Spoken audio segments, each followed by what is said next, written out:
আমার প্রিয় ছাত্রছাত্রীবৃন্দ, গৌড়বঙ্গ ইউনিভার্সিটির অন্তর্গত বিভিন্ন কলেজে যে সমস্ত ছাত্রছাত্রী ফার্স্ট সেমিস্টারে ভর্তি হয়েছে এবং তোমাদের বাংলা মাইনর পেপার রয়েছে, তোমাদের জন্য এই ভিডিওটি অবশ্যই ভিডিওটি শেষ পর্যন্ত দেখবে, কোনো রকমের স্কিপ করবে না, তাহলে তোমাদেরই প্রয়োজনীয় ইনফরমেশন তোমরা জানতে পারবে না। দেখো, university of Gour Banga first semester Bengali minor course code এখানে দেওয়া রয়েছে।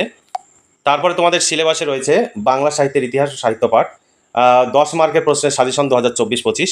এর আগের ভিডিওতে আমি সিলেবাস উপস্থাপন করেছি, আজকে তোমাদের সামনে সাজেশনের প্রশ্নগুলো উপস্থাপন করব। বড় প্রশ্ন, তোমাদের ইউনিভার্সিটিতে শুধুমাত্র বড় প্রশ্ন থাকে।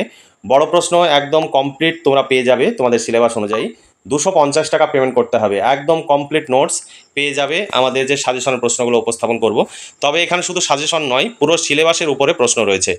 এই পুরো সিলেবাসটি তোমাদের কভার করা আছে, তার মধ্যে যেগুলোতে স্টার চিহ্ন দেওয়া রয়েছে তোমাদের জন্য সেইগুলোই সাজেশন। বাকিগুলো তোমরা অবশ্যই দেখে রাখবে, তাহলে তোমাদের পরীক্ষায় কোনো প্রশ্ন তোমাদের বাদ যাবে না, 100% তোমরা কমন পাবে। দেখো, একক অনের রয়েছে চর্যাপদ প্রাচীন যুগ। 1 নম্বর, চর্যাপদের আবিষ্কার, প্রকাশকাল ও প্রকাশনী সংস্থার নাম উল্লেখ করো। চর্যাপদের কাব্যমূল্য বিচার করে এর গুরুত্ব বুঝিয়ে দাও।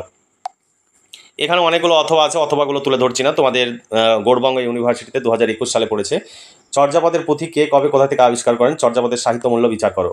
এরপর 2 নম্বর প্রশ্ন, চর্যাপদ কে কবে কি নামে কোথা থেকে প্রকাশ করেন? চর্যাপদের রচনাকাল উল্লেখ করে সমাজ চিত্র বিশ্লেষণ করো। এটা বিভিন্নভাবে পরীক্ষায় প্রশ্ন আসতে পারে, সেগুলো অথবা দিয়ে তুলে ধরা আছে। অথবা প্রশ্নগুলো তুলে ধরা সম্ভব নয়, কারণ প্রচুর সময় লাগবে। চর্যাপদের ঐতিহাসিক গুরুত্ব বিশ্লেষণ করো বা আলোচনা করো। এগুলো 5 মার্কের প্রশ্ন, কোনো একটি প্রশ্নের সঙ্গে এটি জুড়ে দিবে।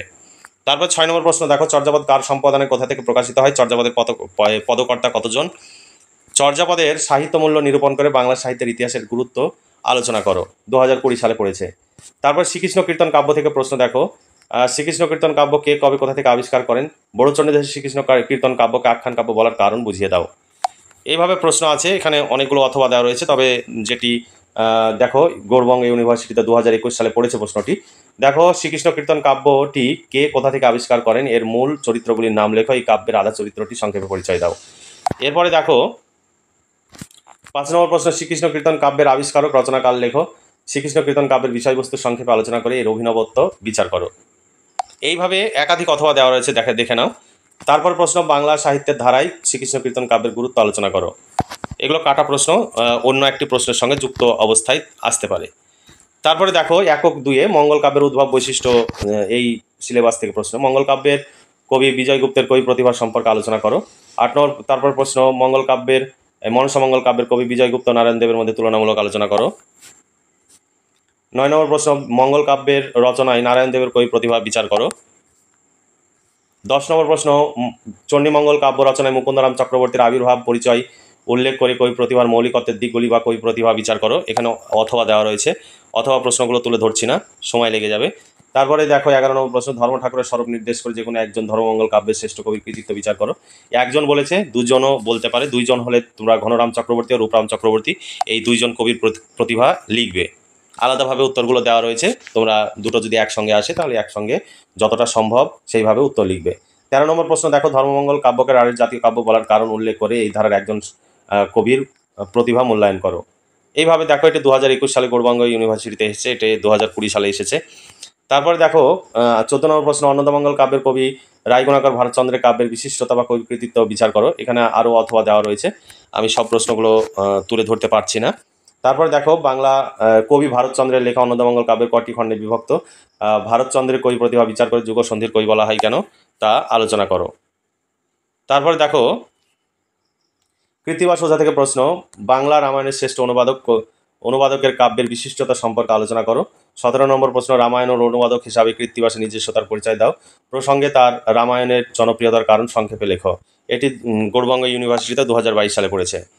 এরপর 18 নম্বর প্রশ্ন, বিদ্যাপতি ও চণ্ডীদাসের তুলনামূলক আলোচনা করো। 19 নম্বর প্রশ্ন, প্রাক চৈতন্য যুগের একজন বৈষ্ণব কবি প্রতিভার পরিচয় দাও। এখানে অথবা দিয়ে দেওয়া রয়েছে, দেখো, বাংলা সাহিত্যের ইতিহাসে বিদ্যাপতিকে অন্তর্ভুক্ত করা হয় কেন, সেই সম্পর্কে তোমার মতামত দাও। বৈষ্ণব পদকর্তা হিসাবে বিদ্যাপতির কৃতিত্ব বিচার করো। চৈতন্যদেব ও বাংলা সাহিত্য থেকে তোমাদের প্রশ্ন।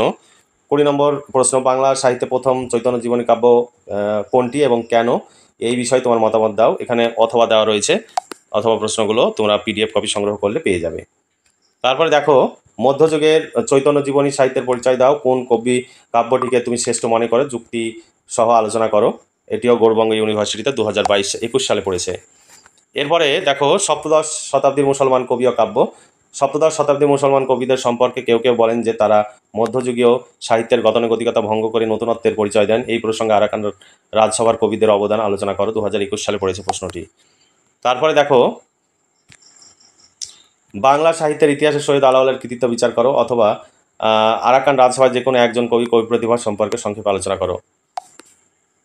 এই প্রশ্নগুলো একই প্রশ্ন, এই একটি প্রথম প্রশ্নটি পড়লেই এই উত্তরগুলো হয়ে যাবে। তারপরে দেখো দৌলত কাজী ও সৈয়দ আলাওলের কবি কাব্যগুলির নাম লেখো। কাব্যগ্রন্থগুলির সূত্রে কবিদ্বয়ের রচনা বৈশিষ্ট্য উল্লেখ করো।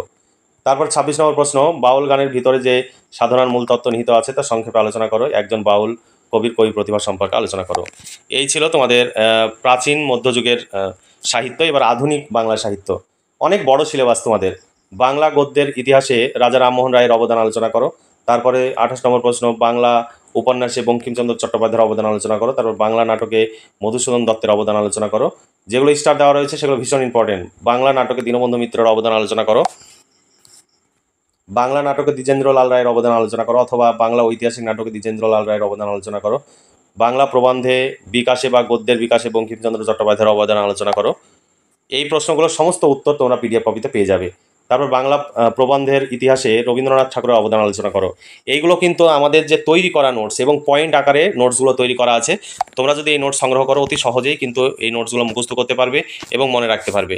তারপরে দেখো পদ্মা নদীর মাঝি থেকে, এই উপন্যাস থেকে তোমাদের প্রশ্ন, পদ্মা নদীর মাঝি উপন্যাসে কুবের চরিত্রটি বিশ্লেষণ করো।